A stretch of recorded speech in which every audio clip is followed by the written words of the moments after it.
I'm very happy to also introduce my co-host today, the talented drummer, composer, and educator, Christopher Jengalewski, who will be helping me on the show. Hey, Chris, great to have you back on the show.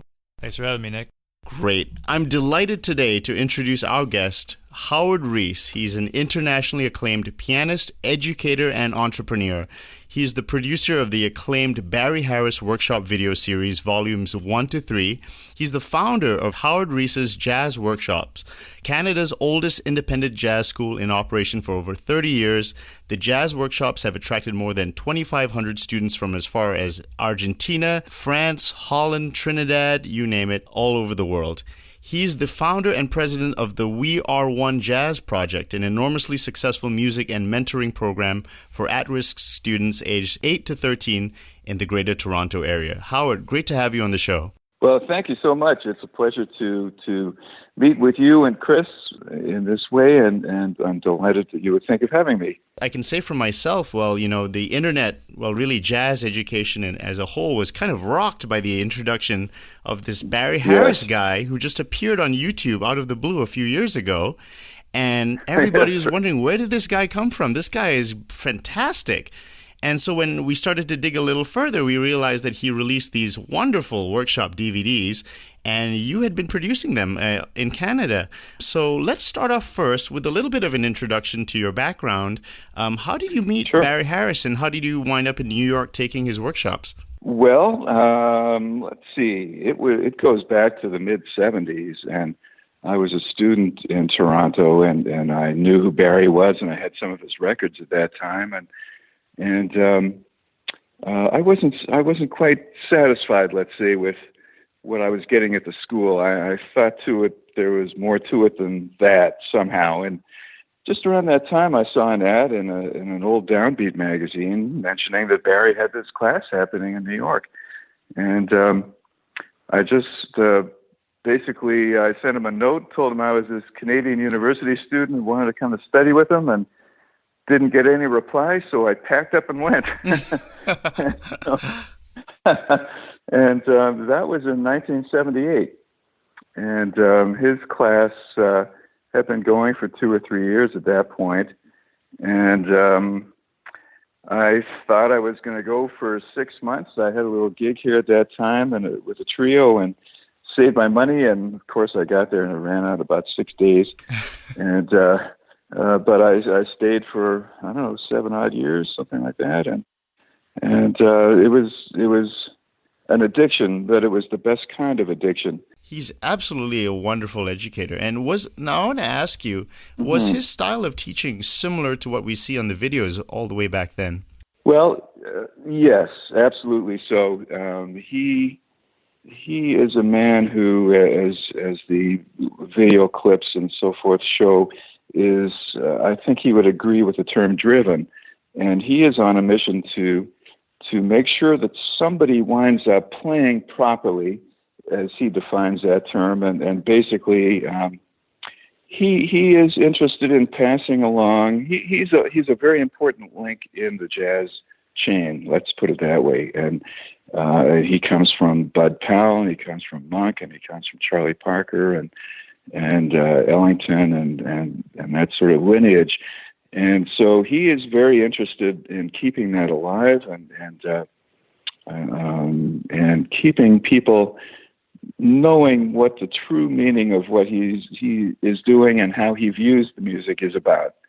And so he is single-mindedly on that mission, and has been.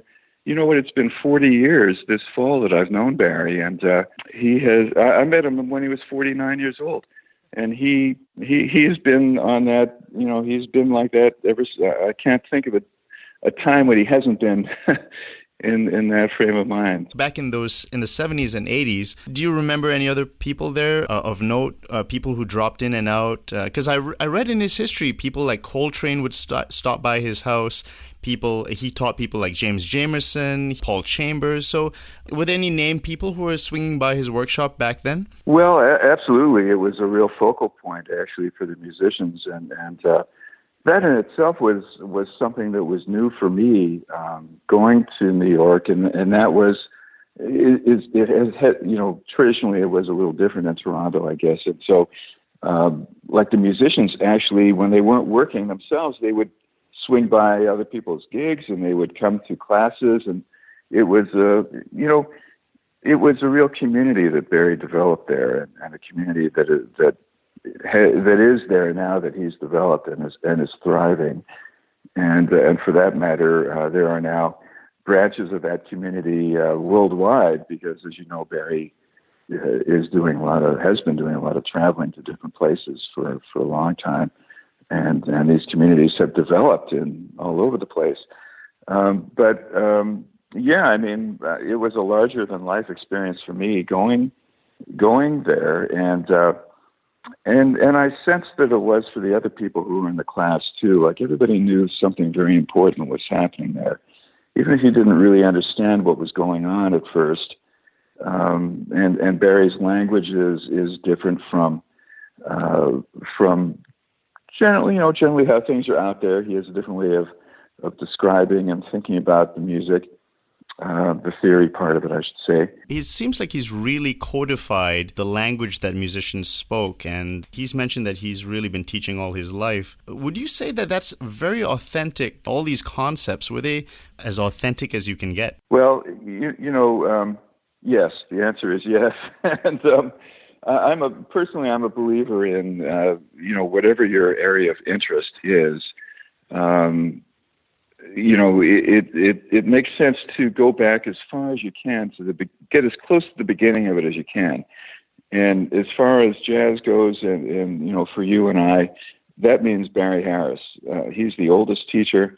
He has done exactly what you said. He's codified a language that was, before we put it into video form, to tell you the truth, it was an oral tradition. I mean, he had codified it to that point, but still it had been an oral tradition that he'd been teaching since his early days in Detroit with guys like Jamerson and Charles McPherson, and Charles was his first student, by the way, and Charles and Lonnie Hillier, the great trumpet player.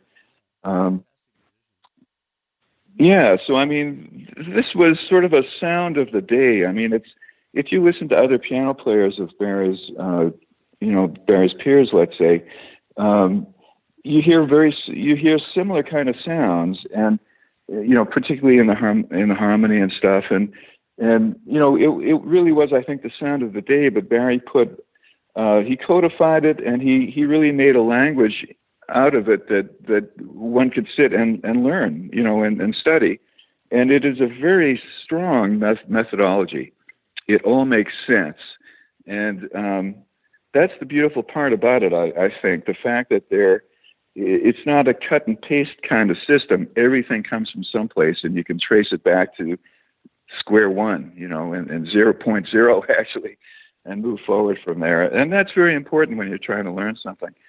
But I think that personally, in terms of, as I was saying, in terms of learning whatever it is you're fascinated in, it's important to see what the people who are close to the flame, so to speak, really thought and think about what they're doing. And then to, as a newer musician, in this case, try to add to that. But it comes from really mastering what the originators were talking about, or trying to master that. And that's a different experience than, I think is a different experience than going to a school and learning from somebody that studied at the school and doesn't necessarily have that connection to the tradition in that kind of sense. From the DVDs, Howard, I watch him, and he seems like really humble and pretty humorous, actually. And I'm a drummer, but I find I learn a lot from his DVDs as well. And can you speak on that? I mean, he seems very genuine, and I found when I was in school, there could sometimes be this like pretentious, vibe about jazz instructors, and he just doesn't really seem that way. If he likes what he hears, he'll just say, "Hey, that's about the best I heard right there." I think you nailed that quite well, Chris. And for guys of Barry's, let's say Barry and his peers, people who were at that generation coming up, there were no schools. Obviously, I mean, the school was in the case of Barry, the school was his house when he was a teenager and in his early 20s. People would drop by, and basically he was known as the go-to guy for lessons by the time he was in his late teens, and so people would drop over to his place, and he had formulated parts of his theory at that point, mostly the improv stuff. But that was, those were his early days of teaching, and being a teacher at a school is a hard gig because schools are kind of under siege in a way. I mean, there was a time when I guess gigs started drying up a bit for guys, and people wondered how they would continue to make a living and so forth. And some of the better musicians at that time, maybe decided on a curriculum and things they should teach, and got together and started teaching at some schools. And at this day and age, I don't know what it's like in Singapore, but it's probably not that different from here and everywhere else. I mean, the schools in Canada, for instance, get government funding, and so that's on a per student basis, and you need everybody's interested in having as many PhDs on the staff as possible. Yeah, it's very interesting you say that, Howard, because both Chris and I are Berkeley alum. And I can say for myself, Berkeley is a great school, but Barry's way of education, I mean, he has his own scale, for instance. I mean, there's a lot that's very different from what we normally see in contemporary education in most schools. Has he experienced some pushback in trying to get his curriculum? Because I think his curriculum is absolutely spot on, but it seems to be a minority at this present moment. Yes, it is. But the thing is, you're absolutely right in noticing that, it's been a bit of a mystery for me. This is year 35 of my class in Toronto, and at the beginning, I used to bring Barry up here probably 2 or 3 times a year to give master classes to my students, and they were open to the public, and I would advertise them wide, all around for a couple 100 miles in each direction to different schools, and I would never get any response. And it was always a mystery to me, but why that was the case. But part of what I know to be true is that, how can I say this? If you're a teacher at a school, it's almost like being a doctor. And it's very hard to admit you don't know what you're saying, or it's hard to admit you don't know everything, especially when the school's in a situation of trying to attract students and stuff. I can see where that's a bit of a bind, and I don't say it's the case for everyone, but I know it's an issue. And the other thing is, there are not that many people who know enough about what Barry's talking about to actually teach it. Especially his 6 diminished scale and his minor 6 diminished scale. This is totally unheard of in most modern jazz education courses. There was a very popular YouTuber who did a video on his major 6 diminished scale, and I felt he didn't quite really get to the source of the scale and its implications. He kind of had a surface treatment of it, and it's a very deep subject. I mean, you can really... that scale alone and what you can use with it, first of all, is difficult to explain if you can't do it yourself. But it seems like people are struggling to explain his concepts. Well, I see. I go back with him long enough. I know I can remember when and where he first started introducing that scale. It was at a class in Holland, in the early 80s. And before then, Barry wasn't talking about harmony. And so... what I'll say about Barry's system in general is it is an improvisational approach to improvising. You see, and that in itself is unique. That is a very different way of approaching the subject than what is generally out there. And it is also an improvisational approach to harmony. And so, rather than sitting up and coming up with a couple of voicings that you like to play for a minor 7th chord, let's say, it's why these scales kind of make it wide open, and they get you to see another main kind of plank on Barry's harmonic platform is that the piano keyboard and the guitar fretboard, for that matter, are horizontal, and so he thinks of approaching chord playing in a horizontal sort of fashion, as opposed to building stacks of vertical chords and just kind of hitting them. It's a more fluid approach, orchestral in a sense, and that fluidity comes from knowing about these scales that he's. I can't say he invented them, but he's put a name to them because these are old classical scales, and so using these scales, you get to move chords on them to create movement. But there are two or three main purposes that I see for the scales. One is the movement aspect. Another is that it allows you, it gives you a very strong system for voicing chords, especially when you're trying to voice a melody and play the chord underneath the melody, for instance. It gives you a very strong structure for that. And it's also used in arranging. I remember having a chat with Jimmy Heath about it, and he said, yes, that's exactly what he teaches in his arranging classes.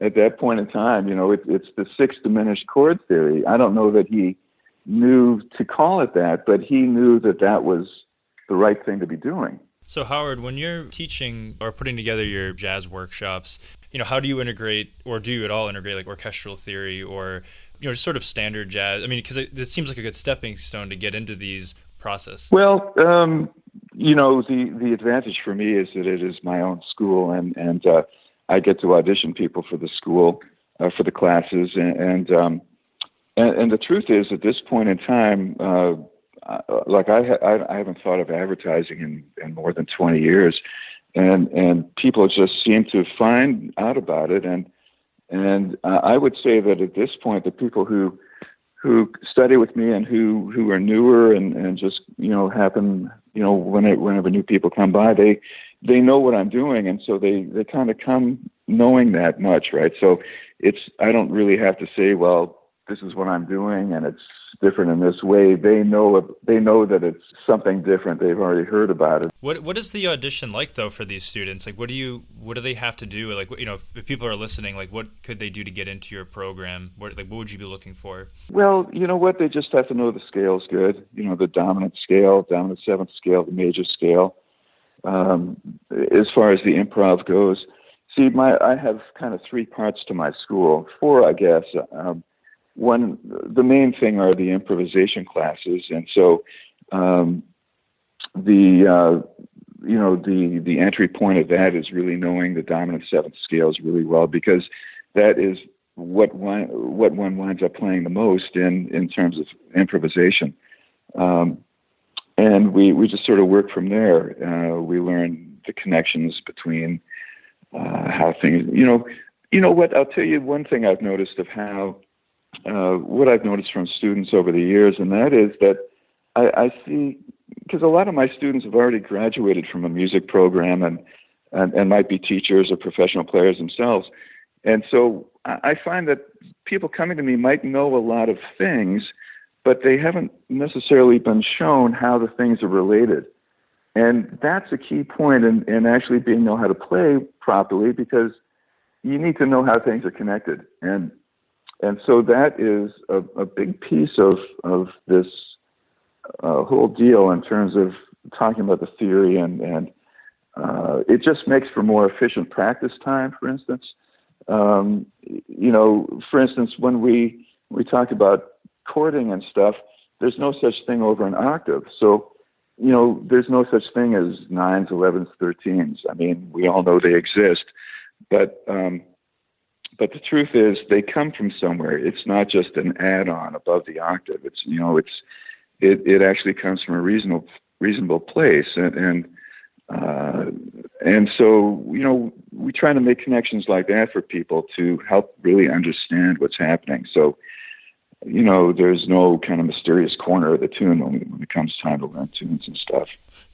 Howard, I have a question from the online community that were curious. This is a thread of people who are going over Barry's stuff, And can I just read a question to you and you want to just take it? So this is by sure. RLR Rhett and Christian M77. He said, the question is, in the DVD, Barry Harris has a special scale for playing over the minor.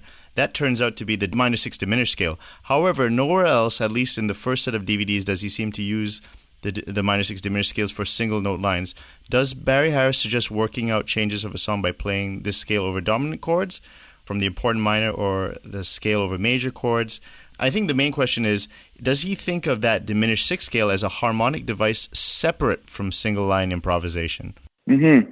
Well, I would say yes, although it's used in both areas. The 6 diminished scales, major and minor, are 2 of 4 scales that Barry has developed for chording and for moving chords. And so the primary use of the minor 6 diminished scale is on tonic minor chords. And by tonic minor, I mean, if you're in the key of C minor, you're going to play that C minor scale with a flat 6 and the major 6.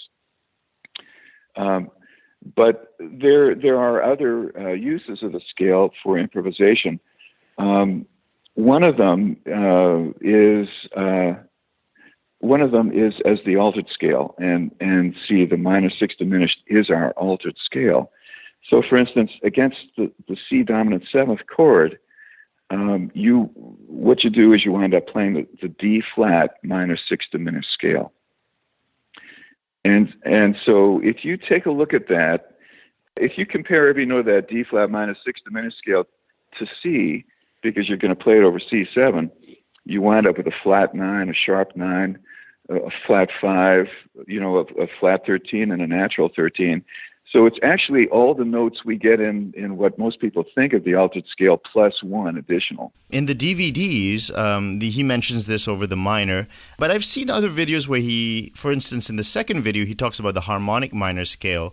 Does Barry want us to learn all the minor scales, like the natural minor, the melodic minor, and the melodic minor, and the harmonic? Does he want us to memorize all of these scales as well? Well, you know what? It all increases your musicianship. The minor 6 diminished scale is a combination of the harmonic and melodic minor scales. And so, personally, I feel if you know the minor 6 diminished scale, you've got a lot covered right there.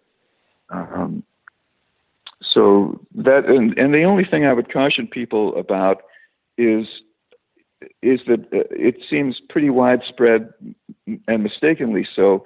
The minor 7th chord is often used or thought of as a tonic minor. For instance, if you're playing the blues in the key of C minor 7 may often be thought of as the final chord, or a tune in a minor key. That final chord, is going to be a minor 7th a lot of the time, especially in some fake books. And the truth is, a minor 7th chord is never a tonic chord. It's a 2, 3, or a 6. So it can't possibly be a 1. And if you start looking at, harmony has to do with movement and resolution, or tension and resolution, or however you think of it. And if the minor 6 chord is the only chord with no diminished notes of the key in it. And that's why it is the most stable chord. And that's why it's a tonic. That's why it's a tonic chord. Let me ask you another question, Howard. When in some of these videos, Barry mentioned offhand that he had a guy, Bovrin, like a classical theorist that he would check his concepts against. And so Barry was very conscious about making sure his music functioned correctly, according to the proper rules. Is that right? Well, I know Bodwin as well. Bodwin and Franz were the teachers in Holland, actually, and wonderful people and musicians. Franz is no longer with us, unfortunately, but I think it would be fair to say that Barry thought of these guys as close to peers as he found anybody to be, for him to be able to sit and discuss stuff, and so Barry's somebody who knows he's right. He's always looking for a fight, though. He's always looking for somebody who can challenge him properly, and he's quite happy to be proven wrong. But he does know that he's right, and he knows he's right because of the lineage and the origin of the music which he is tied to. So I don't know if it was more that he was looking for these guys to kind of put their stamp of approval on it. I guess in a way, but it was more friendly, talking through different points of theory and them agreeing, or maybe they would have some other classical kind of term that they would use. But I can tell you that the 6 diminished scale is used in classical literature, and so it precedes Barry. It just makes perfect sense, and I mean it gives you the major 6 diminished scale anyway. It gives you 2 dominants, the one you need for the key, and the one you need to get to the relative minor. And so there's a lot of it's kind of like the hieroglyphics on the pyramids, right? I mean, it just gives you a lot of hidden information if you care to dig into it. Because there's a video where he's talking about classical musicians, and he mentioned where he was saying there was a girl who played some Chopin or some classical piece, and she didn't know as he said, the changes to the song. And he said he was kind of stunned by that because, she's playing this wonderful piece and with all this beautiful harmony by Chopin and whatnot, and she couldn't explain the chords that were moving. And there's another video where he's kind of imitating Chopin, and it sounds very good, very authentic, and he's using his method, and it's working. Yeah. Yes. Well, classical music is, in my experience, and I haven't had a great deal of experience learning classical music, although I've had some, and I practice Chopin today, but in my experience, it's a rare teacher who is interested or able, for that matter, to talk about an etude, let's say, in terms of, these are actually the underlying chord progressions, or here's the scales that are involved in putting this together, or so it's not the fault of any student. I think it's almost like it's taught as kind of high art, sort of, that has to be done just this way, and you don't ask about it. You just learn how to do it. I want to switch over to the workshop videos, the volumes 1 to 3. I highly encourage everybody to buy these videos because, I mean, if I had known they had existed before I went to Berkeley, I would have snap them up instantly. And so this was a project that you conducted with Barry. I'd love to, and I'm sure a lot of people would love to know the behind the scenes of that video.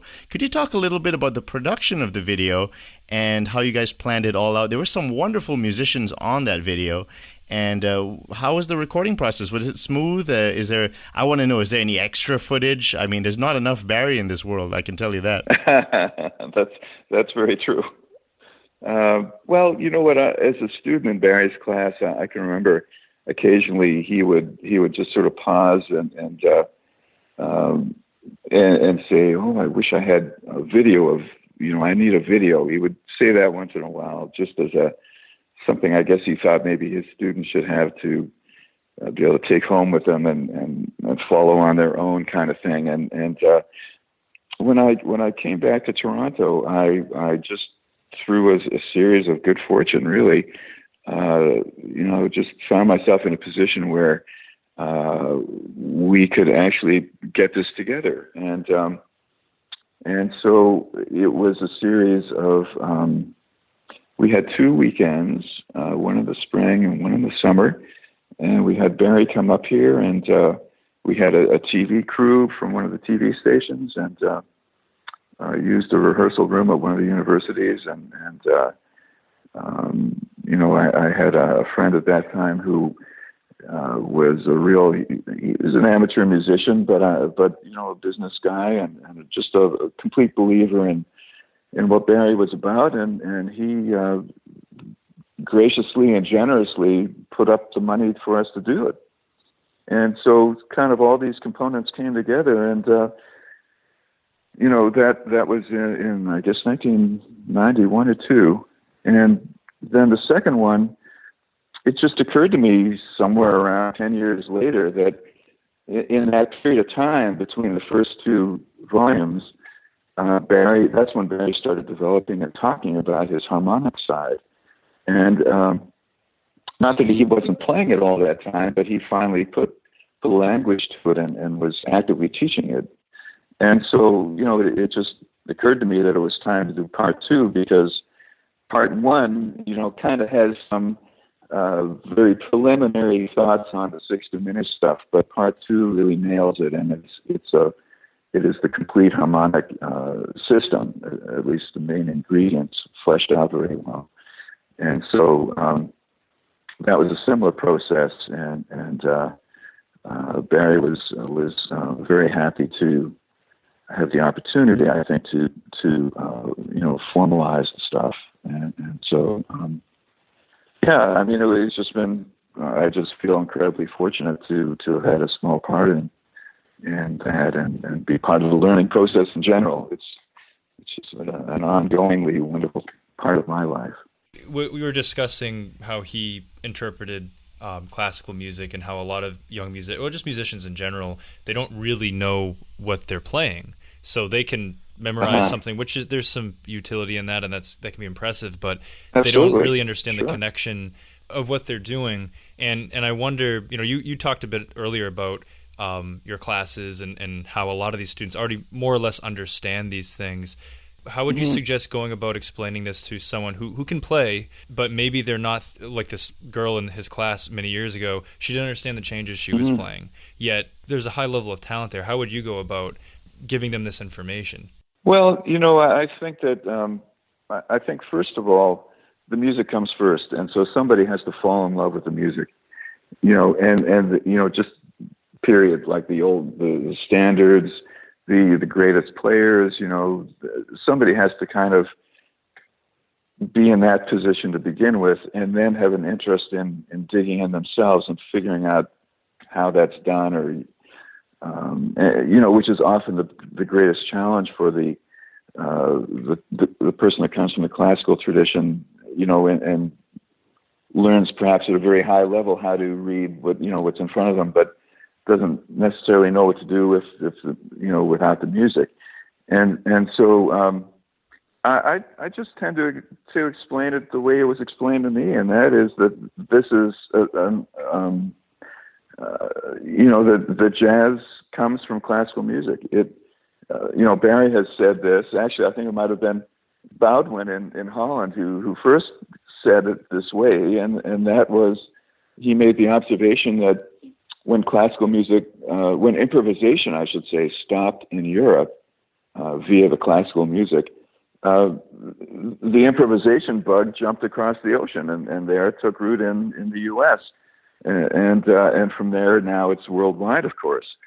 But it is a continuation of classical music, and it is the same kind of raw materials, meaning these 8-note scales that people like Bach and Chopin were most likely making use of in their compositions. Howard, I wanted to ask you, it's quite clear that Barry loves Bud Powell and Charlie Parker. Could you describe the influence of Bud on Barry? Because I think very few pianists can really play like Bud, and Barry seems to really know how to do it. And Barry actually knew Bud, right, a little bit, like when he came back from France. And I read in that Francis Poidras biography, he used to help him and he used to watch his concerts. Did Barry ever talk about Bud, and did Bud ever talk to Barry? I know Barry liked Bud, so did he ever mention any anecdotes, especially like with Charlie Parker? We all know the one where he sat in with Charlie Parker, and that was a very nice experience. But what about like Bud? I've asked Barry a little bit about that, actually, and from what I gather, he didn't really have a full-on relationship with Bud. I know Barry very much thought of Bud as a mentor, and I know that Bud loved what Barry was doing and his playing, and I don't even know how much they hung out. I know that I believe the story was that Bud was responsible for Barry moving into the residence with the Baroness and with Monk, and shortly after Barry moved to New York, and that's where Barry lives today. But I don't think they really had like a regular relationship, where it was different with Barry and Monk in a way, because they lived together, right? Well, that's right. For about 10 years, they both shared this house, and Barry has more stories, about the interactions with Monk. I guess it makes sense that they were living in the same place. But I know one Barry that Barry will mention, and I know is dear to his heart, and that was on one occasion. Monk and Barry, there were two Steinways in the room actually, and so they just sat up for several hours and just traded choruses on a tune back and forth. I think I know this one. This is My Ideal, right? That's exactly right. Yeah, and that was a very high point for Barry. Would it be fair to say they were good friends? That they knew each other they were really good friends? I think that would be a fair assessment. Yeah. Now, Howard, let's talk about We Are One, the jazz project. I think it's really an amazing project that you do in Toronto. And thank you. It's really, I've seen some of the videos on YouTube. All the press it's gotten is very well deserved. I think Chris and I, as educators here in Singapore, we're very interested in programs like this because we would love to bring jazz to Singapore and I'd love to know how you started this project with the resources that you had and how you got kids to perform music at such a high level for their age. I mean, really 8 to 13 and playing really what amounts to bebop heads and difficult chord progressions. And I'm sure a lot of educators would love to know, how do you get young kids to get excited about a program and really getting into something like jazz? Well, you know what? I'll preface that by saying that I came back to Toronto somewhat reluctantly in the 80s, right? I really thought I was going to live out my life in New York. But when I came back here, I took the opinion that one has to be a bit of a pioneer, and that this is a big place, lots of people, and there are going to be people who will be attracted to the right stuff. And I knew that I had some of the right stuff after those years of concentrated study with Barry. And so that's the preface. Now, I've been doing the We Are One for I guess 10 years now. And how it started really is, as a student in Barry's class, all the pianos, Barry would put on these mega concerts in New York once a year with all his peers. And Barry has written all these amazing orchestrations of standards and a number of his own compositions. And so the concert would involve a jazz orchestra with these incredible soloists and a string section and an adult choir, and all the piano students were obliged to be in the adult choir. So that's where I got the music from. And then at one point, I remember there were a couple guys in the choir who were high school teachers, and at one, a couple different points in time, they brought us a contingent of students to the concert, appeared on the concert with the adult choir, and it was a really beautiful thing. And years later, I was back in Toronto, and really I was kind of just cleaning some stuff, books and stuff up. And I rediscovered this folder of all this beautiful music. And I thought, the world deserves to hear it, or the Toronto world deserves to hear it. And, it's no secret. I'm sure this is worldwide.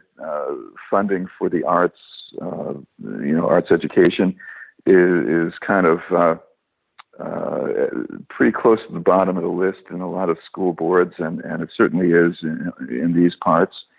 And I thought, well, hey, this would be a wonderful kind of way of embracing this music and making it available for young kids. And Howard, how big are, like for instance, you do these classes once a week. So how big are the classes once a week? How many kids are we talking about? Well, on average, it's been in the neighborhood of 300 children. Oh, wow. Yeah, we work with, it's a choir. We form a choir with all these kids. And it's kind of two parts. Once a week, we'll send in a vocal coach and an accompanist to each participating class. And the class might be 20 or 25 students. And they'll have, a vocal coaching session where they kind of go through some of the finer points of the repertoire, but also do some vocal tune-up stuff and learn some basic stuff about reading music. And then the other part of it is once a week there will be a sort of a mass choir rehearsal where all the participating classes will meet at a central location, generally a high school in the area we're working in. And there will be a choir rehearsal with however many kids we're working with, which is often, one year we had 420, and there were 550 kids that applied that year. And we had to sadly turn down a number of students simply because the concert hall didn't hold that many people. And, there were only like 1,000 seats in the concert hall. And, it's open to the concerts are the program finishes with a public concert, which is open to the public. But, we make sure that the families and parents of the participating students get in. And so, we had to be mindful of how many seats there were in the place. And so that was our restriction on that in that year. But no, you know what? It's a joy to get to the first rehearsal and stand up and say, we are going to be learning Canada's national music, jazz. and so I just present it like that. And you know what? Aside from the music being beautiful, Barry he is a very skillful, lyric writer. And so the lyrics of these songs have beautiful lyrics and very deep meaning for the kids. And I'm amazed, to tell you the truth, I'm amazed, and it happens every year. We have one song that is sort of a kid's tune. It's called the Bigfoot Kangaroo. And there's a couple up-tempo tunes, and then there are 2 or 3 ballads. And one of the ballads is called These Are the Things We Need. And it's a pretty heavy tune. I mean, it's a beautiful, arrangement and song, but the lyrics are very powerful. And when I go to the class and I say, okay, what do you want to warm up with? The kids, they always will choose the ballads. So I know it gets them. I know there's something about the music that the kids relate to. And yes, you're right in noting that it's pretty sophisticated music for children. But you know what? Sometimes I think we underestimate what children can do. Do you think young kids can learn difficult jazz heads and some of these tunes with complex chord progressions or even rhythm? In my experience teaching, I mean, there are some, it takes a lot of work, but then I'm always curious as to whether they really kind of grasp the depth of it. It takes time. I mean, I can think back as a student, kind of remembering the day where these things really started to become kind of fully realized. And, I guess, what do you feel, how do you feel about that? I know there's exceptions, there's always outliers, but generally speaking, do you think kids could learn some of this bebop stuff 10, 11, 12 years old? I know they can. And I'll say, it reminds me actually of what I was mentioning a minute ago about, when I was part of Barry's productions in New York as a student, and there were a couple of other students who, would bring in their young students that they were teaching at school. I remember this one guy in particular, his name's Lenny Azzarello, and who I've recently re-met after all these years. Beautiful guy and piano player. But he came to Barry with this issue, and the issue was that he couldn't get his students to sing anything. And it's it's a bit of an odd age, it's a bit of an odd age because, it's kind of on the border of when the kids start thinking, well, they're too cool for this, or it's not cool enough, or, particularly the boys, or, not always the boys, though girls will get into that too. But Barry said, why don't you try some of the bebop tunes with them? And so he brought in O. Henry, and I think it was Anthropology as well that he brought in, and they started loving it. and those were the tunes that the kids sang at the concert. And so, whether they got the rhythm or whether they got the meaning of the lyrics or whatever it was that was their awakening. And so, I've we've worked with 3,000 kids in the We Are One project, over 10 years. And I can tell you that the feedback we get is just, it's unbelievable, man. You wouldn't believe it. We've had a kid who stopped stuttering. We had a kid who came and sang, because we teach them about the blues form as part of it, and they get to write lyrics, and we teach them a little bit about scat singing, and there's opportunities for scat singers and blues groups to sing their own lyrics at the concert, which is always a high point of the concert. And we had one kid who got up at a rehearsal, and actually did a scat solo with our trio. And at the end of it, went back to his seat, and there was like 300 kids like clapping like crazy. And I thought, well, that's nice. At the end of the rehearsal, the teacher came over to me with her mouth open, and she was in shock because she said, nobody's heard this kid speak since the beginning of school. Like about in 6 months, he'd been mute, hadn't said a word about anything to anybody. And something got him. So, it's very powerful stuff. And again, I'll just say, we can't underestimate what kids are capable of. And at that age, they're like sponges at that age. They'll take up whatever you put in front of them. That leads me to my next question. What age do you think is appropriate for a kid to really start improvising, like, in jazz or taking it to the next level? Well, it's an interesting question. I'd hate to ruin it with an answer. No, it's an excellent question, and you know what? It obviously is going to depend somewhat on the individual. I mean, I remember I taught at Stanford University one summer, and there was one. They gave me a 3-hour theory class, and I thought, well, who is going to come to this? But there were, it was at 9 a.m, right? And anyway, it was packed, and most kids, I shouldn't say kids. They weren't kids.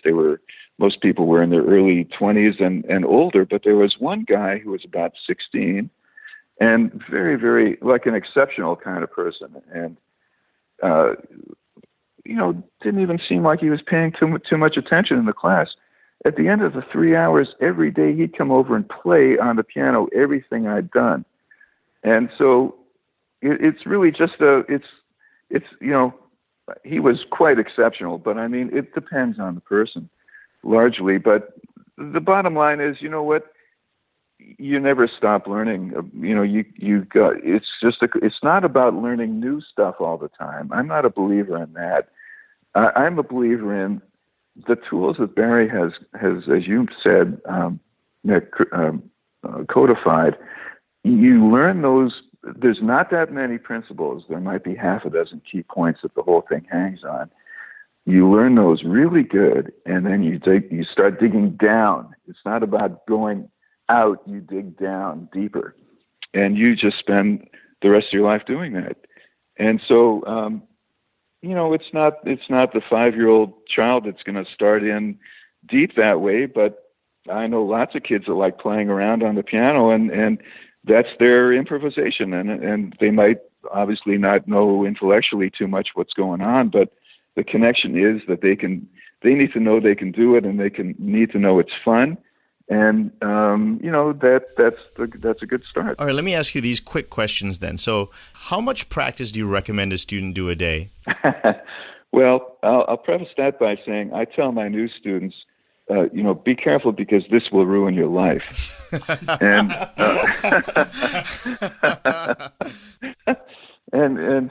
but in a beautiful way. And so, I know when I was in my late teens and early 20s, just prior to going to New York, what I did was I had two full-time jobs. I worked all day and then I worked all night. And when I came, and I did that I would do that kind of thing for a few months, as long as I figured it was going to take to save some money so that I could just stay home and practice all day until the money ran out. And that, in those days, maybe, I don't know if it was relative costs, but I might stay for a year and just practice all day, like 8 or 10 hours.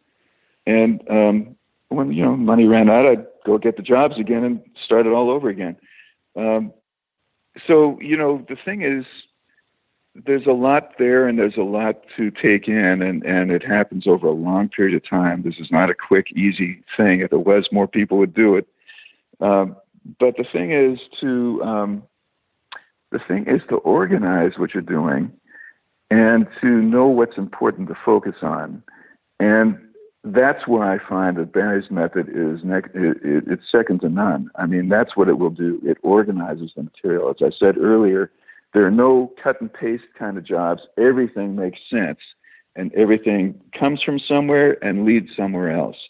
And so, a simple thing, for instance, most people know a diminished scale, but they don't know that there are 4 related dominants to each diminished scale. Yeah, when I was in Berkeley, it was they said whole half or half whole. Yeah. And that was what they taught me. It's the same scale, the half whole. It's just that he puts a meaning to it. There's more depth involved than just half whole. There's a diminished chord. There are 3 different diminished chords, as you know, and there are 4 keys related to each one, or 4 dominants from each key. And one quick way you can find them is by lowering each note of the original diminished chord by a half step.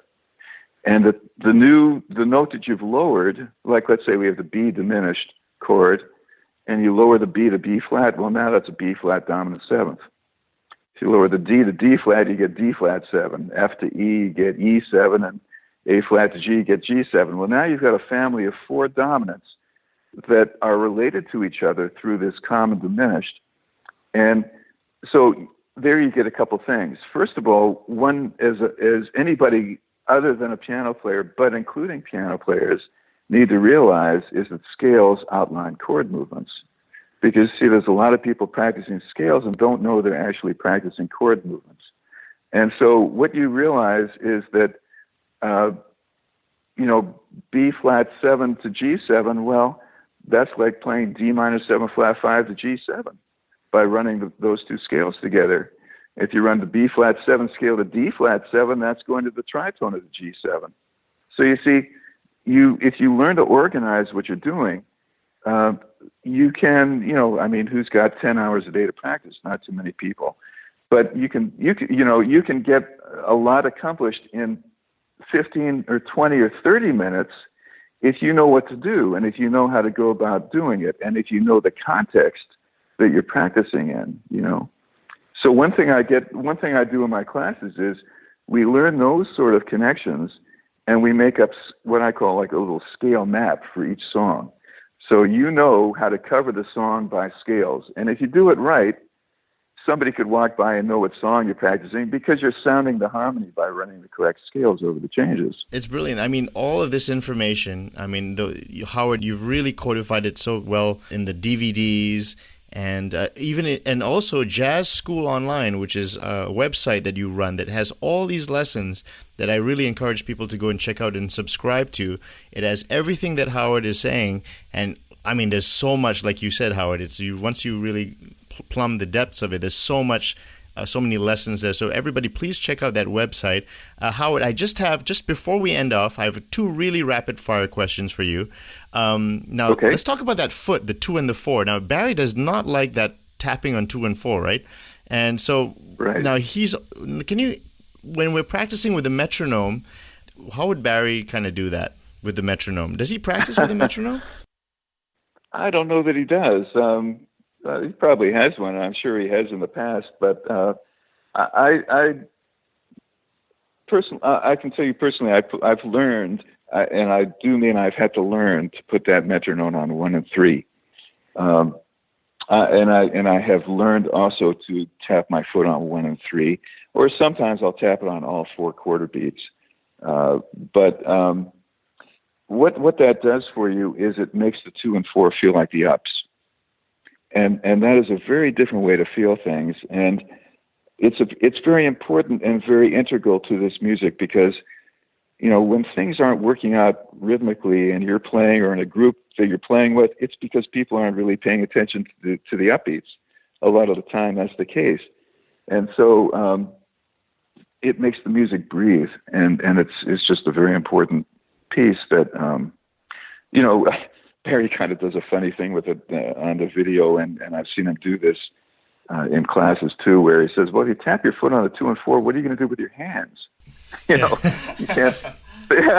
Well, what would he say to like a drummer where you're practicing? I guess it could be really anything, and you could use a metronome in a bunch of different ways. It could be on just the first beat of a measure 4/4, but I was always told it just helps you reinforce your left foot hitting the backbeat, hitting the 2 and 4.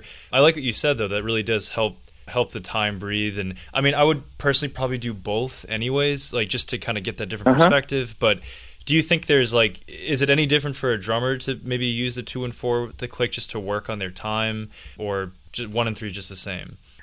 You know what? I can't. I'm certainly no expert on that specific question, but I liken it to the clave in Cuban and other Spanish music and stuff, and that is kind of the central heartbeat, and that's how. And so I see it as you play off of it rather than play it, and so tapping your foot on the 1 and 3 really allows you to feel the 2/4 in a different way, and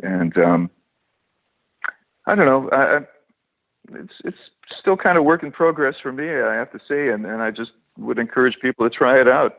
The one thing I'll say about the upbeat in for drummers and bass players in general is it's not used enough.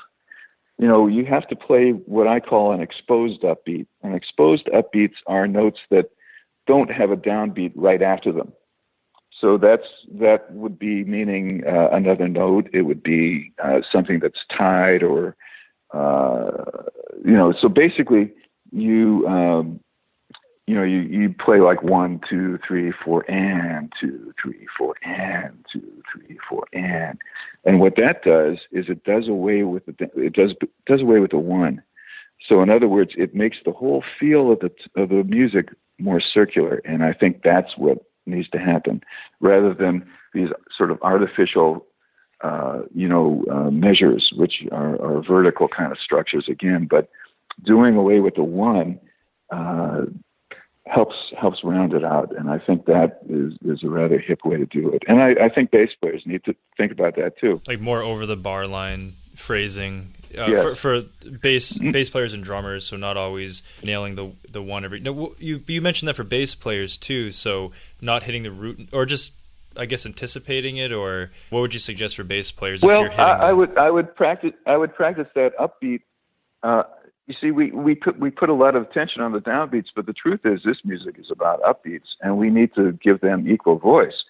So as a bass player, I would be practicing stuff like 1, 2, 3, 4, and 2, 3, 4, and I'd practice all of them. I'd go 1 and 3, 4, 1 and 3, 4. And I'd practice so you 1, put all the 2, different and 4. variations of those rhythms, and I would recommend practicing walking through a tune, but with that kind of rhythmic underneath going on, and the drummer the same thing.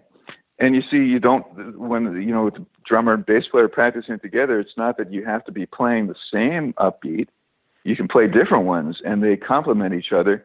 And what it does is it makes the time feel very solid, but at the same time very spacious, because that's the job of the upbeat. It gives that little breath of fresh air. And it's a very different sound. Howard, you have a standing invitation to come to Singapore anytime you want, and we will just give you a tour. Thank you. You'll have all the best local food here, the sunny weather. I know it's cold up there, right, in Canada? I know it's really cold. Well, it's actually pretty hot right now, but thank you so much. I would love to do that. Yeah, come down. Like if it gets, I suggest come down when it's winter time. Just come down here, and okay, we'll give you a tour of the place, and we'd love to have you and host you. And it's been such a treat to talk to you. I mean, what a wonderful honor for us. Talk about some projects you have coming up for this year and next year. Well, I'm very excited about.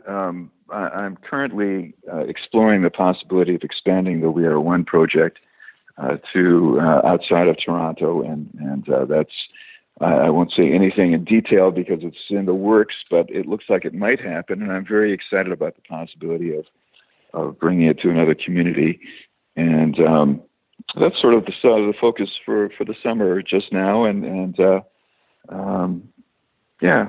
I just wish that I'll have another 50 years to dig into this beautiful music. So. Absolutely. Well, Howard, thank you so much for coming on the show. I really hope to talk to you again in the future. All the best with the We Are One. It's a fantastic program, and I really hope to talk to you soon again. Thanks so much. And Chris, nice to make your acquaintance as well, and all the best to both of you. Thank you so much, Howard. Have a great day. You too. Thanks a lot. Bye-bye.